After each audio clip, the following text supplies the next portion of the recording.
I make rock and roll music. What else would I do in a room like this? Rock and roll is the music I grew up on. It's the music that resonates with me, and it's the music I love. And my main instrument to get the creativity side of this rock and roll out is the guitar. Sometimes I'm in riff mode when I'm playing the guitar, and it's hard to think melodically till I get a little further down the road in the project. But there's a tool that all of us recording artists have access to if you have a DAW. There's a tool that can get you thinking melodically from the start. I've known about this tool for a long time. I've tried to use it in different ways, but it just really didn't work out for me till recently. And I have a workflow that makes the audio feel and look like the guitars I record. It makes it easier to work with, and I want to show you how I use this tool in my workflow on a daily basis. It's going to make your songs more melodic and open up a lot of creativity for you. So let's jump into it.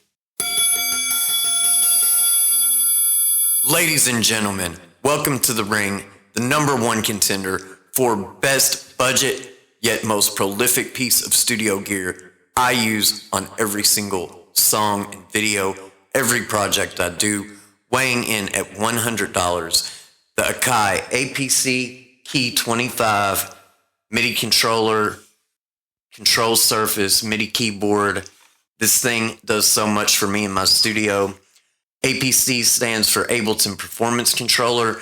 If you don't use Ableton, they have MPC MIDI controllers, and this thing gives me all my sound library sounds on the keyboard. I do all of my automation on my music and my YouTube videos. Everything from panning to track arming and disarming and controlling my plugins with this control surface. It's great. Check them out. If we think back to some of the greatest music ever recorded, to people like John Lennon and Pete Townsend, a little bit later on to people like Eddie Van Halen and Geddy Lee, these were guitar players and bassists that sought out organs and synthesizers and keyboards to enhance their guitar and bass lines, to create melody lines, to bring out their creativity, sometimes to place very intricate pads underneath their music to build a very three-dimensional texture for their music. And while I don't have a Juno or a Prophet here in my studio, I've been upgrading the studio in other ways. Hopefully I'll be able to add an analog synthesizer soon. There's a way we can use our DAW and the tools we find in it, our sound libraries and our MIDI instruments, and we can bounce these tracks down to audio files so they can be edited and worked with in a way that is like the analog synthesizers and analog instruments that we all know how to record and use so well. We don't have those problems like when you overlap one note over another. If you try and make an edit, you lose the sound from both notes. Those kind of things made MIDI instruments very hard for me to work with till I started bouncing them down to audio files. And we're going to talk, and I'm going to show you how to do this. I've got some raw, unmixed guitar stems pulled up here. This is for my new music. There is some effects printed in, but these aren't mixed yet. They sound good. It's a fuzz riff. And I also have a MIDI synth pad pulled up called Cave Talkers. It's a very cool sound. And I'm just playing a very simple part. It's going to be some octaves, but because of how the overtones work with this pad, it's going to sound very three-dimensional. And then we're going to bounce the audio down, bounce the MIDI down to audio to make it easier to work with in the DAW. And it's got a much more analog feel to me when we do this.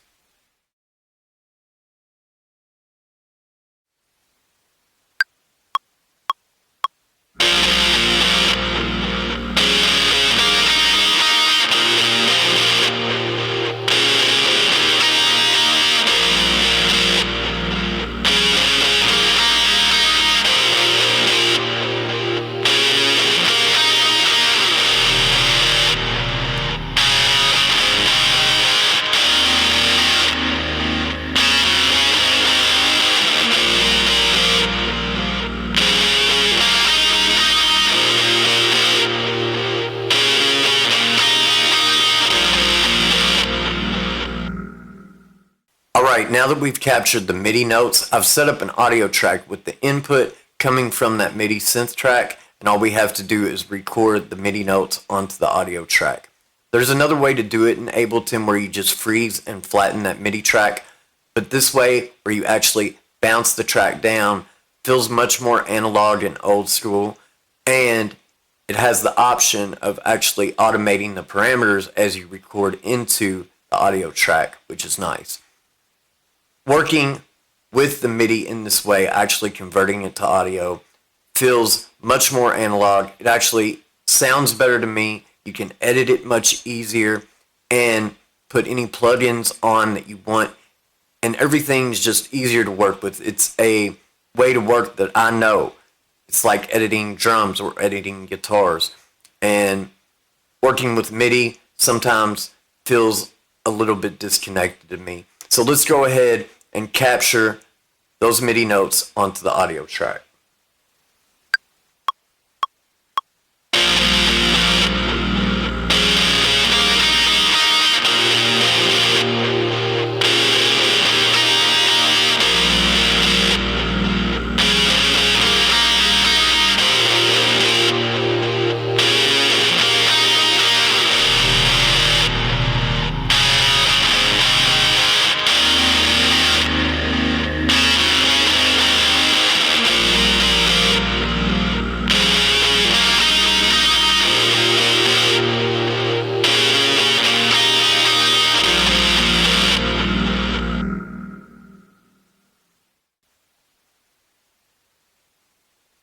Also, I did want to mention that I raised the level of that synthesizer track just so we would have a larger audio file to work with. So the waves actually look bigger, easier to edit. You can also do this with clip gain in your DAW of choice.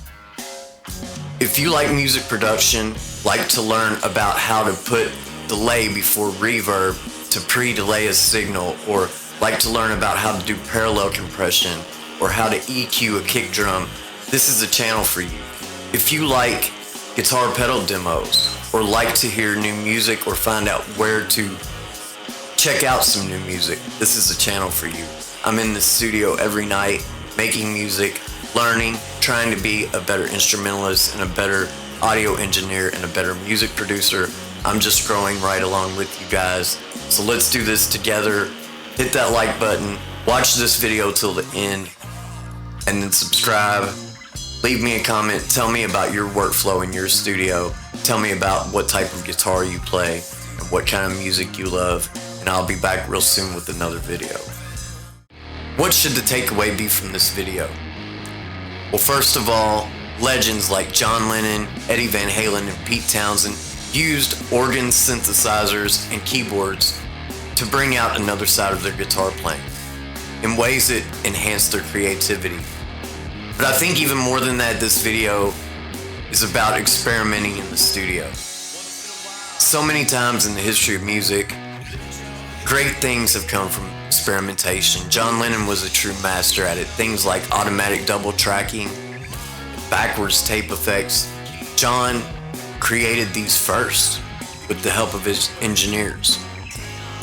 Other times, things like the Rockman were developed from experimentation.